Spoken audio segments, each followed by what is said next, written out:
So there we are with the more or less completed carving.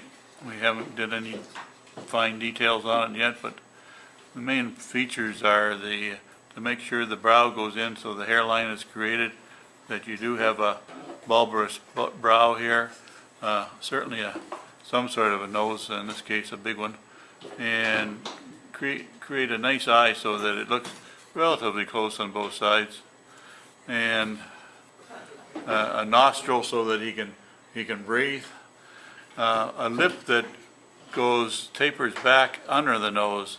The lip sticks out a little bit. You might want to round the edge of the top lip a little bit. If you're going to have teeth, don't make them all even, and certainly round off the bottom so that they have different shapes at the bottom. From the lip, the bottom lip coming down, curve it and try and create somewhat of an edge so that it curves one way and then back the other way.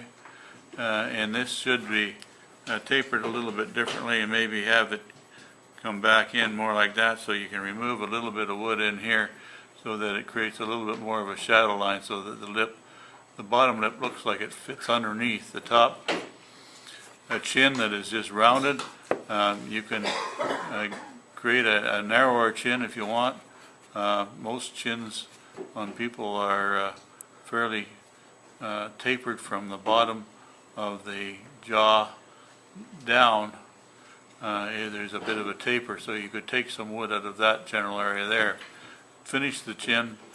The jawline has to come up, and there is a bend in it. If you feel the bottom of your underneath your ear, you'll find that the jaw is certainly prominent there. And this area in here can be straight up and down, but more particularly to emphasis, make it come back a little bit. The ear, make sure that the ear is completely rounded, and come around with a stop cut and create a nice shadow around the outside, and certainly make the hollow here so you can actually hear. Down underneath for the collar, create a collar that actually looks like a collar. You could make it come to a point. You could spread this so that it comes out, and create a different shape for the collar. It's however collar you want to make it. And then underneath is where another shirt line would be. But make sure for sure that you've got a nice stop cut to divide the skin from the collar. Now we can start to give some shape to the hair, put some texturing in there, and that I suggest that you don't do it in long lines. Depends on what emphasis you want to make. In this particular guy, he's got to have hair standing on end, so I likely will make long cuts with intermediate cuts in between that are perhaps shorter, something like that. That doesn't show up very good, does it?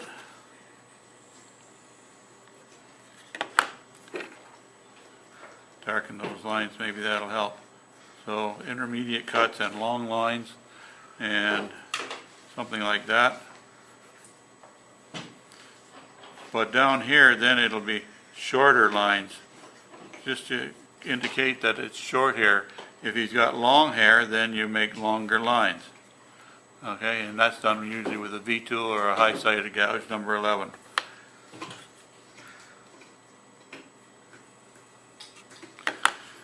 Finally, when we get that all done, go around all the outside of it, and wherever there's a dividing line, make sure you put a nice sharp knife cut in there. You don't necessarily have to remove material, but wherever there's a division of color, for instance, if you're going to have two different colors between the shirt and the collar, then make sure that you got a nice stop cut, because otherwise when you go to paint it, it will bleed one into the other. And if you put the stop cut in there, that will stop the bleeding. Okay, I use acrylic paints. I dilute all my paints down quite a lot to the consistency of 2% milk would be a good example. With the exception of teeth and eyes. And I like to have good solid colors for that. You can use either a white or an ivory for either or both. I like ivories over whites because whites can be a little bit too prominent, too bold, and it depends on what character or what feature you want to emphasize. But if you have a pure white eye, then it can be difficult.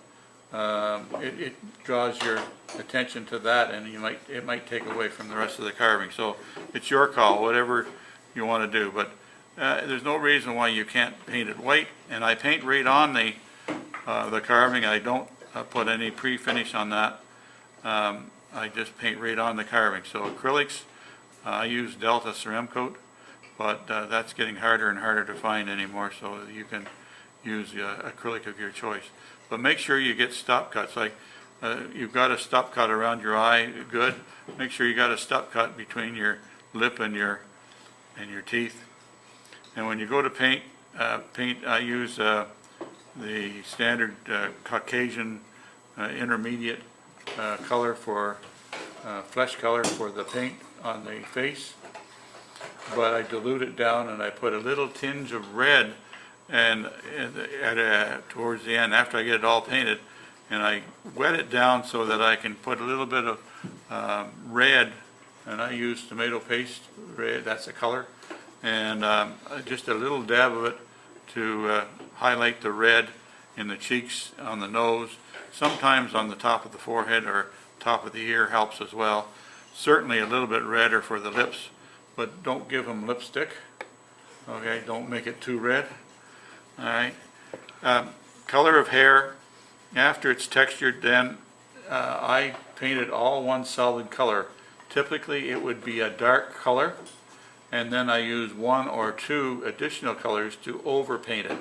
And what that does is all the dark spots will hang up in the notches where you've emphasized the hair, where all those grooves are in the hair.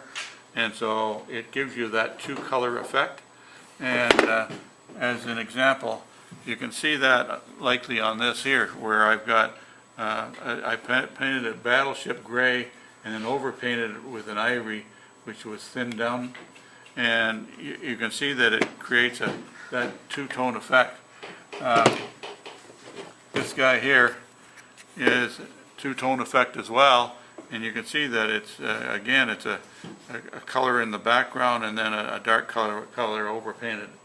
I use a technique called dry brushing, which is a flat brush, and you load it up with paint, and then you dab it off on a paper towel, and then so it's nearly dry, and then you go back over your painting so it only catches on the high spots. There's not enough paint loaded on the brush to run in. There's just enough paint to overbrush, and so it's a process. It takes time to do that, but it gives you that two-tone effect, because hair is not a solid color. It doesn't matter whether it's a pure white or not. There's always two tones to the hair. And this background here, I just painted, as you can see, I just painted it a clear finish, and that helps to emphasize it. And so now putting together, come on in, Lloyd. So putting together the frame of it is just the way it is, and you all got the kit that goes with it. So the question earlier was, Jose had, was what is this hole up here for? That hole there, he says you don't need it because you've already joined it on here. Well, that's for to join it on the wall, okay? So you got to have one at the top and one at the bottom. And the one at the bottom, I supplied you with the cap for that. So when you screw that in into the wall, so that'll hold it on. That's pretty secure. You're not gonna, I mean, you're not gonna jump on it anyway. You're not gonna have heavy articles on it. But the screws and everything came with that. So, all right.